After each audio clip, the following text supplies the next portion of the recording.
goodbye. Flood control scandal na talaga. Unti-unti na kaming ni-eliminate. Pagka-identified with the past President Duterte, ni-eliminate.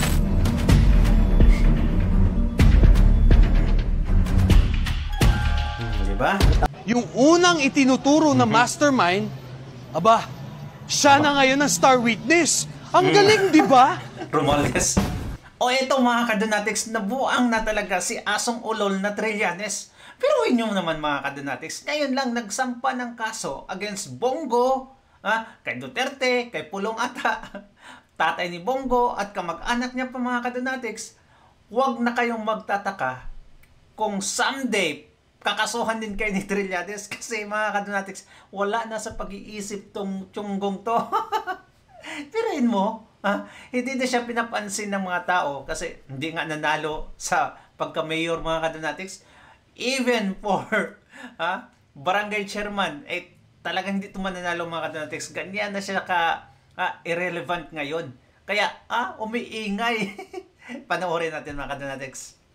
Ngayong araw na ito ay nag-file tayo ng plunder case laban kay Duterte, kay Bongo, sa tatay ni Bongo at sa kapatid niya. Ito ay tungkol sa 7 billion pesos worth na infrastructure projects na inaward nila Bongo at Duterte doon sa tatay at kapatid ni Bongo, at ito ay bawal at covered ito sa plunder law. Okay, 7 billion pesos ito at nagsimula ito nung mayor pa si Duterte hanggang nagpresidente.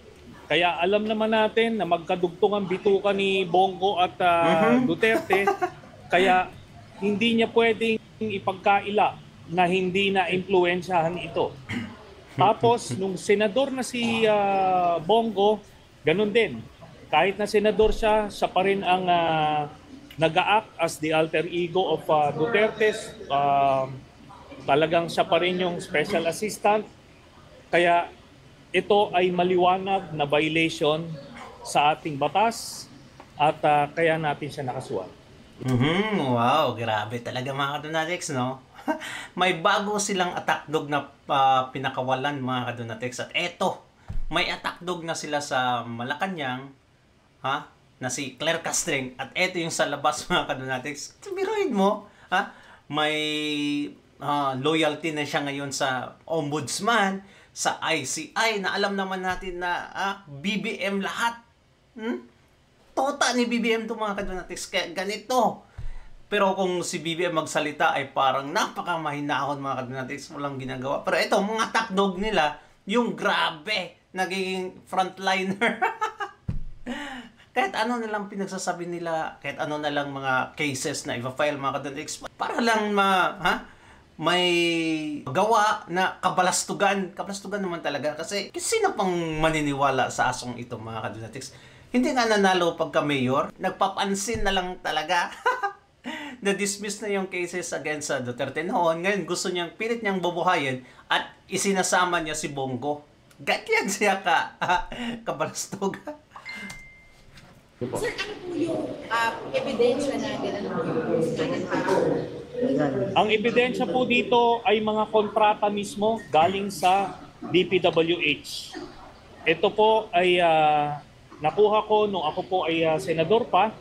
Tapos dinagdagan namin nung iba pang mga dokumento nung natapos na ako sa pagkasenador. Bawal po ito. Di ba? Hindi mo pwedeng bigyan ng kontrata yung tatay at kapatid mo. Ang nakalagay sa ating batas, up to 4th degree of consanguinity and affinity. Pero ito, 1st degree ito. Tatay ito at kapatid. At hindi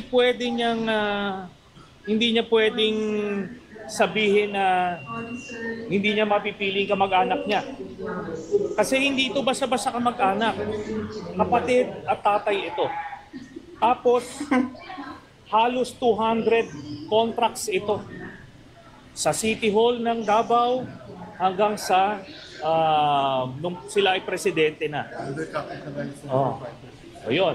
So bukod pa ron, itong CLTG at saka Alfredo Builders, na construction companies nung tatay at kapatid ni Bongo, undercapitalized ito, hindi sila pwedeng magkaroon ng mga proyekto ng mga daang-daang milyon.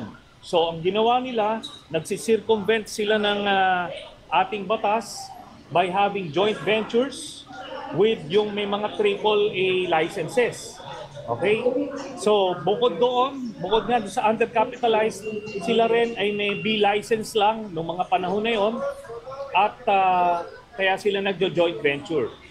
Tapos may nakita rin tayo, sinama natin dyan sa ating mga dinistribute sa media, 5 kontrata nila na malalaki na aabot ng mahigit 800 million pesos with the Discayas.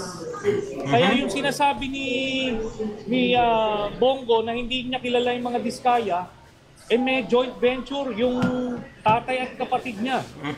Tapos, paano nagkakilala itong mga ito? Diba? So yan yung mga problema ni Bongo na harapin niya pagka naisampa na to. Alam niyo mga kadonatics, useless pa rin itong kaso na to at hindi tayo dapat mabahala. Kahit isa-isa na silang ini-eliminate ng admin na ito, alam naman natin na talaga tayong panalo pa rin tayong magwawagi mga kadonatics. Bakit? Majority ang number natin mga kadonatics. Yan lang talaga ang dapat nating tatandaan mga kadonatics. Kahit anong mangyari, majority tayo. At anytime, pwede tayong pipili ng liderato at talagang mananalo. Kung gusto nating si Baste yung presidente mga kadonatics, no worries because we are the majority. Ha? Kaya ganito na lang yung ginagawa nila, lahat ng paninira mga kadonatics para ma-eliminate lahat ng ina-appoint natin. Napansin kasi nila na, nako, gusto ng mga supporters na si Bongo maging vice president ni Sara Duterte. Kaya ayun, ini-eliminate nila si Bongo. Ang tanong ngayon mga kadonatics, kung ma-eliminate nila si Sara Duterte. Pag hindi, nako, kawawa tong mga to. At of course, may mga reserba pa tayong pwedeng maging liderato ng Pinas. Wag lang ito. Kaya takot na takot tong mga to mga kadonatics na mananalo at hindi makasuhan. Kasi pag may case na ka na mga kadonatics, talagang mahihirapan ka tumakbo ng posisyon. Kaya ito, especially kung active yung case. President Duterte, paano siya kasama din sa kaso? Dahil siya yung principal. Ang nangyari dito, nung mayor pa si Duterte, executive assistant si Bongo. Maaring iniisip nila na hindi naman kilala itong tatay at kapatid ni Bongo that time. Pero eventually, nung nagpresidente na, nakita natin si Bongo, nakilala natin si Bongo at halos isang tao sila. So ang pumipirma, ang nag-a-approve ay itong si Duterte, pero nasa likod niya itong si Bongo. Sir, so simula pa ng alkalde si Duterte, itong kaso na to hanggang dun sa mabuo yung 7 billion na yan. Yes. Simula ito nung 2008 hanggang present. Okay? At ano ito? Hindi ito minsanan lang. Halos 200 contracts ito. Sir, bukod sa mga kontrata, ano pa pong pruweba natin to prove po na may connivance, collusion, na meron pong pinaburan talaga itong si LTD Builders sa Alfredo? Ano pa pong evidence? Alam natin, di ba, special assistant si Bongo ni Duterte. Tatay niya nakakuha at kapatid niya nakakuha ng 7 billion na kontrata. Kumbaga, hindi na ito pahirapan. Di ba ang issue ngayon, sino ang politikong nasa likod ni Discaya? Di ba? Sinasabi nila, sino yung politikong nasa likod? Darating tayo dyan kasi makikita nyo rin kung sino yung nasa likod dyan. Pero, ito hindi mo na kailangan malaman kung sino yung nasa likod kasi tatay at kapatid mismo. That is how the plunder law was defined. Pag nagbenepisyo ka illegally sa mga through a series of acts. So, ito, pati pamilya mo kasama ka dyan. So, halos lahat ng mga witnesses mga kadonatics tinuturo ang mga Romualdez at Zaldico. Pero hindi nga mabanggit dito mga kadonatics si Zaldico at Romualdez. At alam naman natin na grabe yung nakawan ng ginawa ng dalawang crocodile na to. Pero naku, tingnan nyo, Trillanes, hindi mabanggit ang mga Romualdez. Ha? Bakit kaya? Bakit kaya mga kadonatics? Well, sabi doon, mga Romualdez at Zaldico pala ang nag-sponsor sa kanya papuntang ICC, mga kadonatics. Ha? Para mag-file ng kaso, pabalik-balik doon. May sponsor pala to. Kaya, ayun mga kadonatics. Ha? Lahat ng paninira against sa Duterte kasi may backup. Di ba? Matatagdagan ba yung mga masasapa ng kaso? May binabanggit lang natin si Duterte, si Senator Bongo, yung tatay at kapatid. Meron ba mga additional DPWH officials o iba pa? Yung DPWH officials dito, yan na yung makukuha na testigo ng ombudsman. So ito yung pagkakataon nila. Kung hindi sila magko-cooperate, sila ang makakasuhan. Tingnan nyo. Ang mga opisyalis ng DPWH na ay talagang corrupt din mga kadonatics, hindi makasuhan kasi gagawing testigo para idiin ang mga Duterte at si Bongo. What the heck? So, kung hindi sila testigo mga kadonatics, kakasuhan pala sila. Can you imagine what kind of mentality is that? Di ba? Bungok talaga. Ganyan na mga kasira yung utak nila mga kadonatics sa paninira ng mga Duterte. Parang nakaragbi lang ba, no?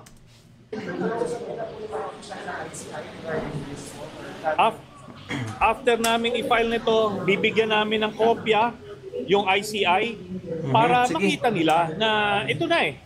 Di ba? Ito, diretso talaga ito. Tatay at kapatid, binigyan mo ng bilyon-bilyon na kontrata. While you were in power, covered nila yon. Kasi ganito yan. Kung nung hindi naman natin yung sinasabi niyang pagka yung kamag-anak mo may negosyo, hindi natin pinipigil, tama yun.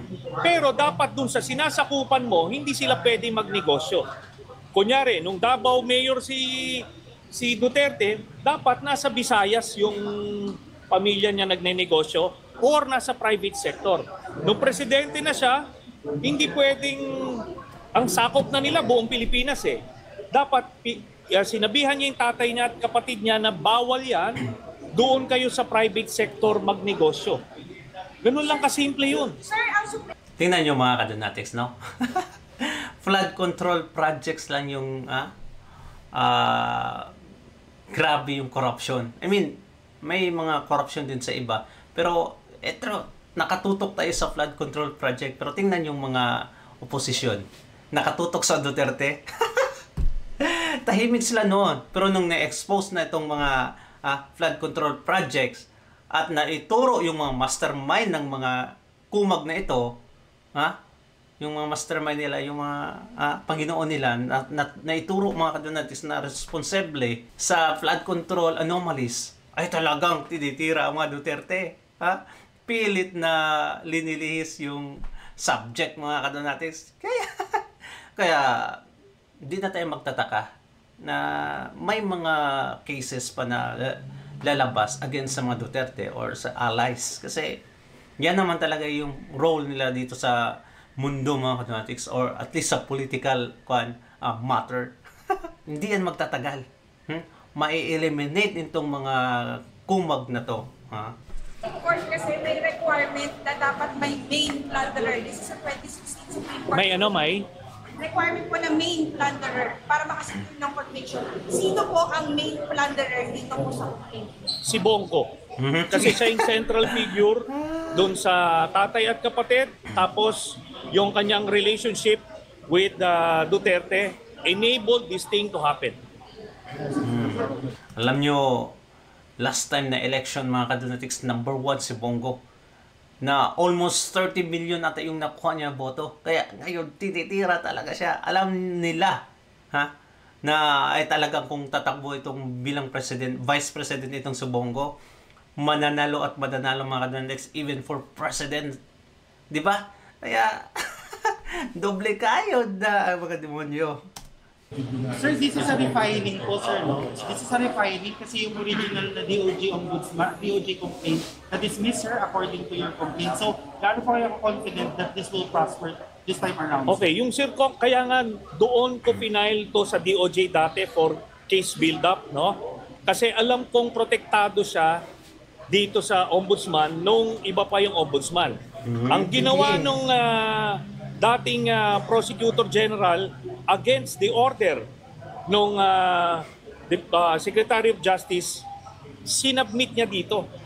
And that eventually led to his dismissal or relief doon sa position niya.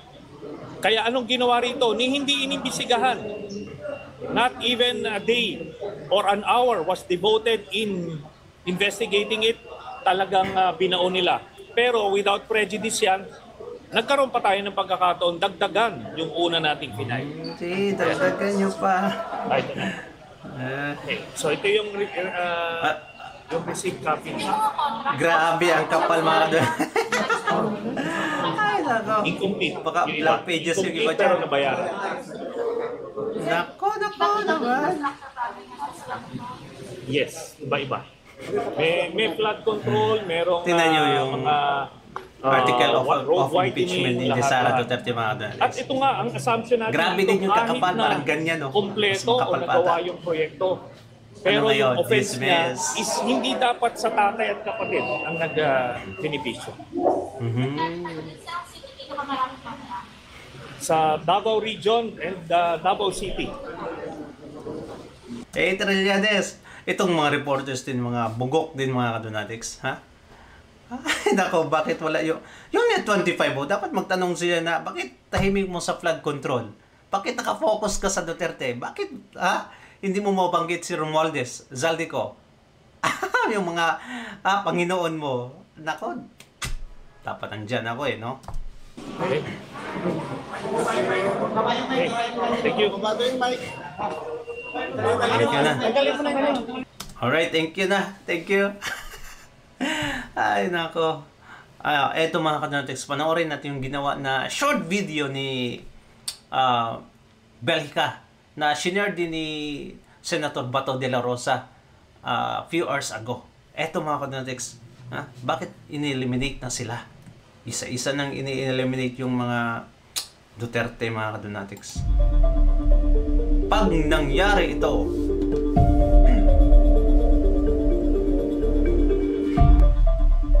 goodbye flood control scandal na talaga. Talaga mga kadonatics, pilit nilang nililihis, nililihis yung issue ng flood control. At tingnan nyo, ano yung mga kaso about sa Duterte na ngayon? Unti-unti na kaming ni-eliminate. Pagka-identified with the past President Duterte, ni-eliminate.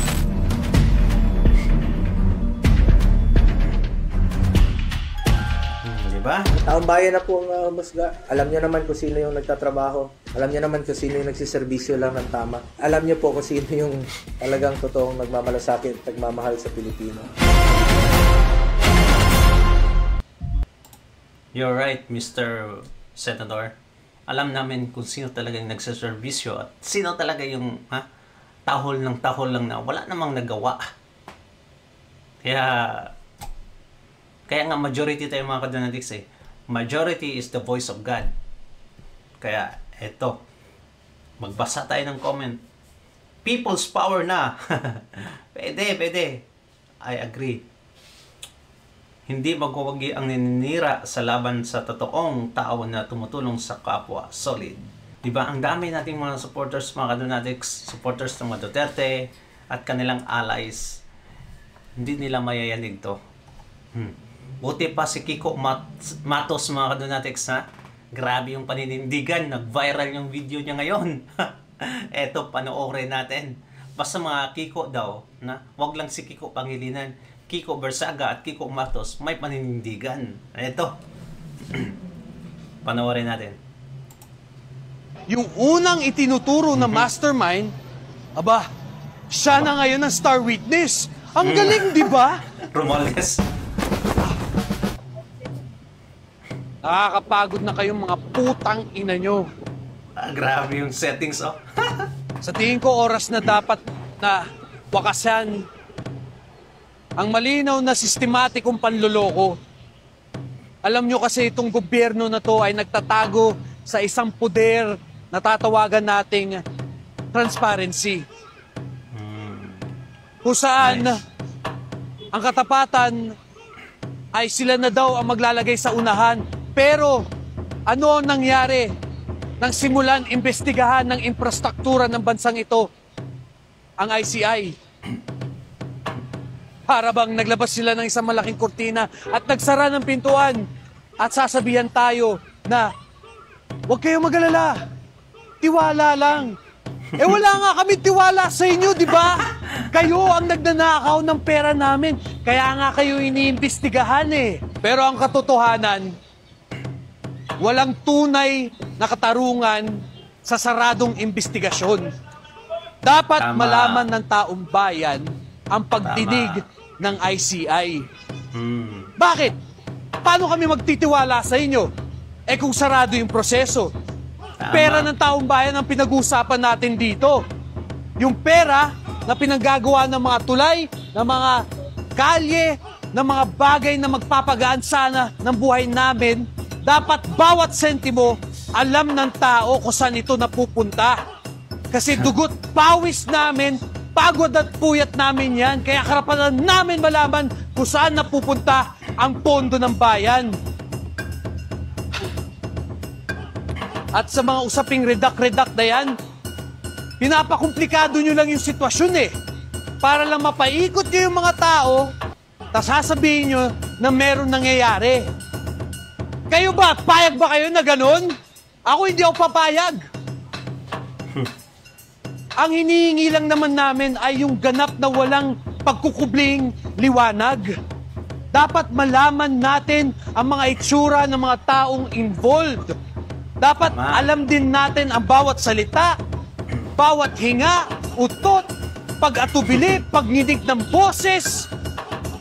Dapat mababasa rin namin ang bawat dokumento, bawat pirma na pipirmahin, at yung porsyentong komisyon na natatanggap nila. Dapat lubos naming naiintindihan kung ano ang nangyayari. Dahil gusto lang rin naman kasi namin malaman sino talaga ang pinoprotektahan nila. Gusto lang rin namin malaman sino ba talaga ang may tunay na salarin. Pero kung itatago nyo yung proseso, tapos bakit para bang lagi nyong pinapahaba yung kwento, tapos pag meron na tayong tutumbukin, biglang ililihis nyo yung kwento. Putang ina, ano ba nangyayari? Dahil kung wala naman talaga kayong tinatago, bakit kayo natatakot sa amin? Bakit ayaw nyo malaman ng taong bayan kung ano ang nangyayaring pagdinig sa ICI? Kasi kung wala naman kayo tinatago, dapat hindi rin kayo matakot, di ba? At saka, hindi lang naman ako ang nangihingi o nananawagan. Pati na rin ng mga simbahan ay nananawagan katulad ng CBCP, Iglesia ni Cristo, at saka ang mga malalaking mamamahayag katulad ng mga ulat ng ABS-CBN. Lahat nananawagan na i-livestream ang proseso at gawing hybrid para malaman na lahat ng tao ang katotohanan. Tapos pagtatanungin mo sila, bakit kailangan isarado? Sasabihin nila, para mabilis. Eh putang ina, yan nga yung pinakamabagal na paraan para makuha ang katotohanan. At higit sa lahat, hindi ba kami ang mga boss nyo? Mga public servants kayo, di ba? Eh bakit parang hindi nyo kami pinapakinggan? Bakit parang kayo lagi ang nasusunod? Ano ba tingin nyo sa amin, mga uto-uto? Yan na lang ba ang tingin nyo sa amin, mga uto-uto? Mga asong sunod-sunuran sa mga pakulong ninyo? Aba teka, baka nakakalimutan ninyo, mga empleyado namin kayo. Tama. Kami ang nagpapasweldo sa inyo. Tumataba ang mga anak ninyo dahil sa amin. Kaya karapatan namin malaman kung saan napupunta ang pondo ng bayan.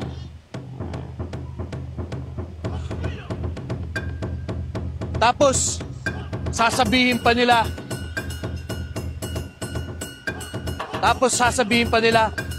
protektahan ng sensitibong impormasyon.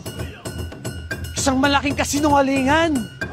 Dahil ang tanging sensitibong impormasyon na pinoprotektahan nila ay yung mga pangalan at muka ng mga putangin ng mga magnanakaw. Amen! Ano sa tingin mo? Tama ba ito o hindi? Siguro for me lang na since na-open naman yung flood control na issue, mas okay nang i-broadcast nila kung ano yung nangyayari para maging aware din yung ibang tao, especially yung ibang department na ibang maaring meron din ganong issue.